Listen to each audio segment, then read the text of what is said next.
अली को पुरानी किताबें इकट्ठा करने का बहुत शौक था। एक दिन वो एक सुनसान किताबों की दुकान में गया, जहां उसे एक अजीब सी पुरानी किताब मिली। उस पर साफ साफ लिखा था, यह किताब मत खोलो। लेकिन अली से रहा नहीं गया। उसका जिज्ञासु मन जीत गया और उसने किताब खोल ली।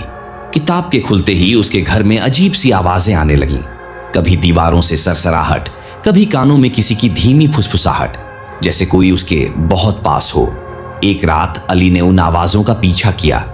आवाजें उसे घर के पुराने तहखाने की ओर ले गईं, जो सालों से बंद पड़ा था। जैसे ही वो पास पहुंचा, दरवाजा अपने आप खुल गया। अंदर अंधेरा था, ठंडी हवा चल रही थी। दीवार से एक पुराना आईना लगा था।